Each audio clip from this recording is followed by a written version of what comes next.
अगर उन दो लड़कों की बहन वो वीडियो जारी नहीं करती कि मेरे दोनों भाई को और एक परिवार के शख्स को सुबह 4 बजे पुलिस आकर उठाकर लेकर गई, तो क्या होता था अभी तक। और दूसरा है कि पुलिस को ये बताना चाहिए था कि उनको अरेस्ट बताना चाहिए था, अरेस्ट भी नहीं बताया। क्या किसी ने देखा ऐसा वीडियो कि आप जिस पर गोलियां चला रहे हैं उनसे सवाल किया जा रहा है कि तुमने ऐसा क्यों किया, और वो जिसके पैर में गोली लगी वो कह रहा है कि हाँ सर हमसे गलती हो गई, हम दोबारा नहीं करेंगे। तो ये ऐसा दिख रहा था कि कोई नेटफ्लिक्स पर कोई पिक्चर चल रहा है। यानी जो भी स्क्रिप्ट राइटर है उसको तो अपनी नौकरी छोड़कर, तो सरकार को छोड़कर उसको जाना चाहिए नेटफ्लिक्स में, उसको बहुत पैसे मिल जाएंगे। हम तो स्पोर्ट्स मंत्री से अपील करेंगे कि जो निशाने पे मार रहे थे, 200 एनकाउंटर ऐसे निशाने पे मारे हैं, इनको ओलंपिक भिजाइए, भारत को गोल्ड मेडल सिल्वर मेडल ला लेंगे। एक मजाक बना के रख दिए। देखिए, ये उत्तर प्रदेश के मुख्यमंत्री की जो ठोक दो की पॉलिसी चल रही है पिछले कई सालों से, वो उसी का एक एग्जाम्पल है।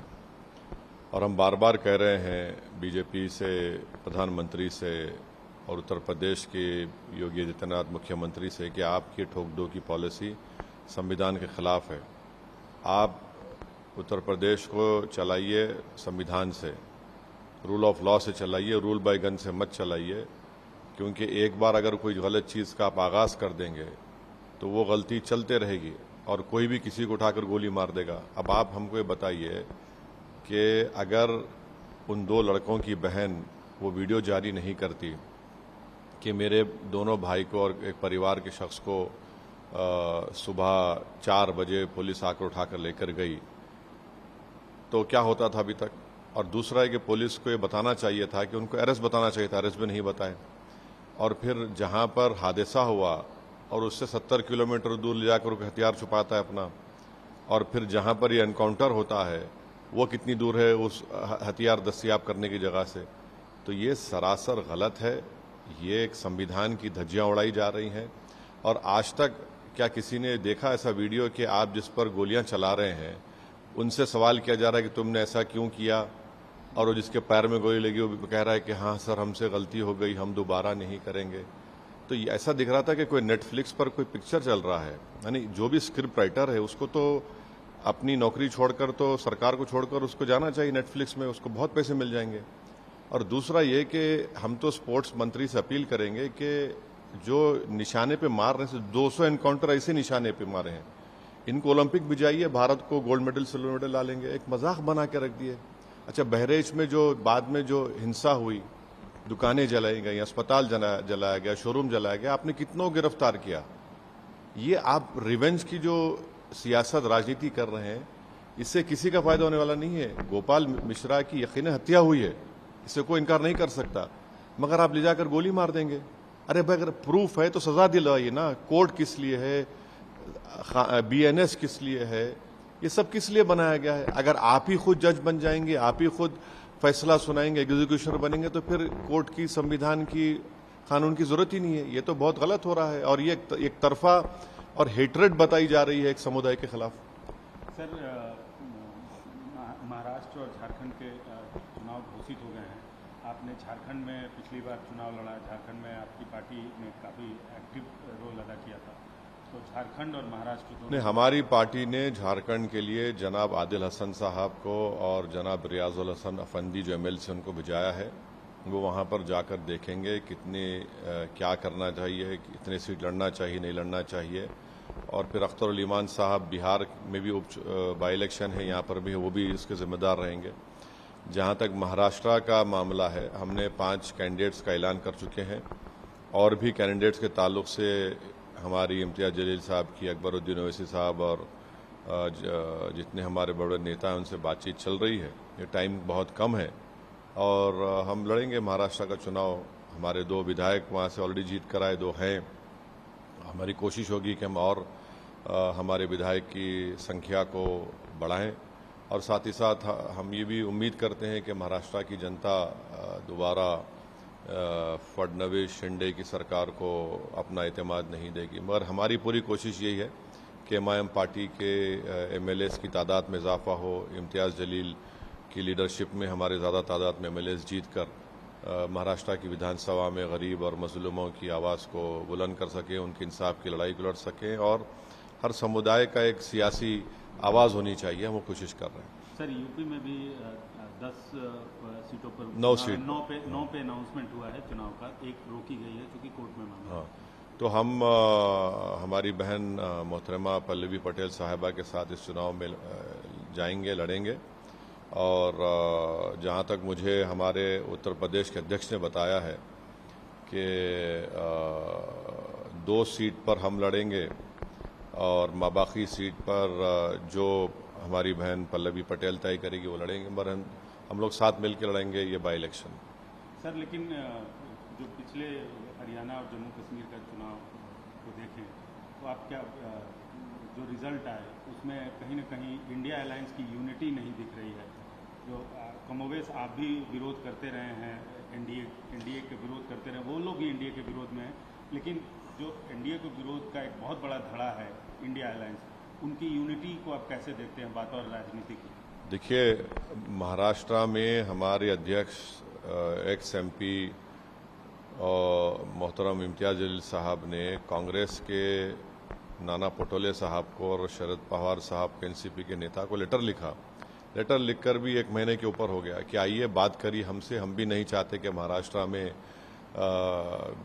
फडणवीस और शिंदे की सरकार बने। अब वो उनको तय करना है। मैंने पब्लिकली भी इस बात को कहा है, तो अब और हम क्या कर सकते हैं? मगर हमको तो अपनी पार्टी है वहाँ पर, हमारे स्ट्रांग पॉलिटिकल प्रेजेंस है हमारा वहाँ पर। और आज से 3-4 दिन पहले जो मराठा रिजर्वेशन के एक बहुत बड़े नेता हैं जनाब जरंगे पाटिल साहब से भी इम्तियाज जलील साहब जाकर बातचीत किए, बहुत देर उनसे बातचीत हुई। तो हम तो कोशिश कर रहे हैं। अब देखिए, अब ये हर पार्टी को अपना अपना काम करना है, मगर जहाँ तक हमारी पार्टी पर लोग जो हमेशा सवाल उठाते थे, मैंने दूसरी तरफ से, जनता तो नहीं, हम तो बता रहे हैं अब ये उनको तय करना है। नहीं तो हम तो लड़ेंगे चुनाव। हमारे एमएलए हैं, 2 एमएलए हैं वहाँ पर। बैकुल्ला में हमारा एक एक्स एमएलए था, हम और कई ऐसी विधानसभाएं जहाँ पर हम लोग दूसरे पोजीशन पर आए थे पिछले विधानसभा के चुनाव में। तो हमको तो अपनी पार्टी के लिए तो लड़ना पड़ेगा। सर लेकिन अभी भी आपने सवाल का जवाब नहीं दिया, इंडिया अलायंस की यूनिटी को आप कैसे देखते हैं? देखिए, मैं जिस चीज़ का हिस्सा नहीं हूँ, मैं कैसे उस पर बोल सकूंगा?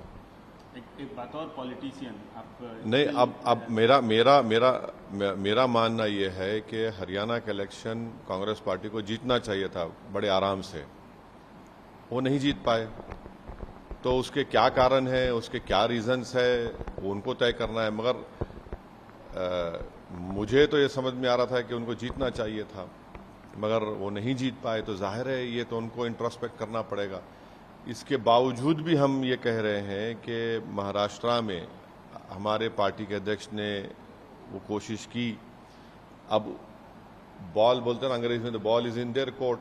हम तो अपना चुनाव तो लड़ेंगे। अब उनको डिसाइड करना है, उनको फैसला करना है। जैसा उनको अपनी पार्टी का फैसला करना है, वैसा हमको हमारी पार्टी का फैसला करना है। सर बिहार में आज एक बड़ी घटना सामने आ रही है। कम से कम अभी तक जो आंकड़े आ रहे हैं, 35 लोग जहरीली शराब पी के कल से आज तक अभी खबर है कि अभी तक का जो आंकड़ा सामने है, 35 लोग जहरीली शराब पी के मौत हो चुकी है।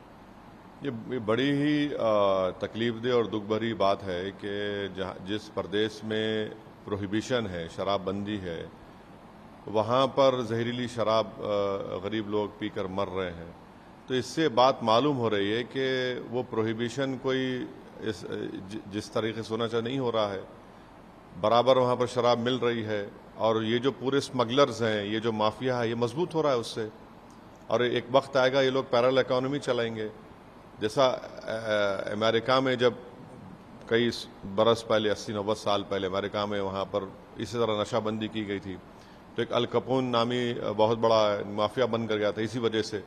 तो ये तो सरकार का जिम्मेदारी है कि इस पर सख्ती से अमल करें। भाई, आप जब डिसीजन लिए हैं तो उसको रोकिए ना। और कैसे शराब मिलती है वहाँ पर? अच्छा, जिसको शराब चाहिए उसको मिल जाती है, मीडिया रिपोर्ट करता है। अब ये गरीब बेचारा, तो ये माफिया लोग इनको दे रहे हैं, जहर पी के मर रहे हैं। तो ये तो सरकार की जिम्मेदारी है कि उसको ईमानदारी से, सख्ती से रोके उस चीज़ों को। सर एक अंतिम सवाल है, वो थोड़ा इंटरनेशनल इशू है और आपका इंटरेस्ट भी रहता है। इंडिया और कनाडा का जो इस समय चल रहा है रिलेशन को लेकर, इंडिया कनाडा रिलेशन को कैसे देखते हैं? नहीं, इस पर तो हम चाहेंगे कि जब पार्लियामेंट विंटर सेशन पार्लियामेंट का शुरू होगा उस पर एक बाकायदा डिबेट हो कि आखिर ये क्या है, और उससे गंभीर जो है वो अमेरिका का है कि हमारे एक शख्स को उन्होंने चेक रिपब्लिक से पकड़ लिया और फिर हमारा भारत का एक हायर ऑफिसर्स का डेलीगेशन यूएस भी गया। तो ये बड़ा खतरनाक है कि जो भारत का एक नागरिक है अगर वो बेकसूर है तो नरेंद्र मोदी और उनकी सरकार को बोलना चाहिए कि जो चेक में पकड़ा गया उसको फौरन अमेरिका से हम डिमांड करेंगे, छोड़े उसको। आखिर ये क्या हो रहा है, कैसे हो रहा है कि हमारा एक अमेरिका ब्लेम करता है कि किसी ने वहाँ पर असैसिनेशन के लिए $15,000 दिए और जिसको दिए वो FBI का एजेंट था। तो ये बड़ा ही ठीक बात नहीं है जब हम अमेरिका को अपना स्ट्रेटेजिक रिलेशनशिप हमारी उनसे है और उन्हीं की सरजमीन पर इस तरह का वो कह रहे हैं और फिर हमारा एक भारत का नागरिक पकड़ा जाता है और फिर वो किसी का एक नाम भी देते हैं उनके उस डॉक्यूमेंट्स में। तो मैं तो ये चाहूँगा कि पार्लियामेंट में इसके ऊपर जब विंटर सेशन होगा उस पर एक बात एक बहस हो, सरकार उस पर राजी हो और बताए देश को कि भाई क्या है, अगर वो चेक में जो पकड़ा गया वो बेकसूर है तो हम डिमांड क्यों नहीं कर रहे उसको छोड़ने के लिए, जैसा हमने कुलभूषण के लिए पूछा था पाकिस्तान के लिए। अब जयशंकर साहब गए, मैं तो उम्मीद कर रहा था कि जयशंकर साहब कुलभूषण की बात करेंगे। कुलभूषण के परिवार के लोग बड़ी उम्मीद से देख रहे थे जयशंकर साहब को कि जब वो शंघाई कोऑपरेशन काउंसिल में गए हैं तो कम से कम पाकिस्तान की सरकार को बोल देते कि आप हमको कुलभूषण हमको हवाले करिए, तो वो भी नहीं बोला जा रहा है। चेक रिपब्लिक में एक भारत का नागरिक पकड़ा गया, उसको अमेरिका भिजा दिया गया और कुलभूषण अभी पाकिस्तान में फंसा हुआ है।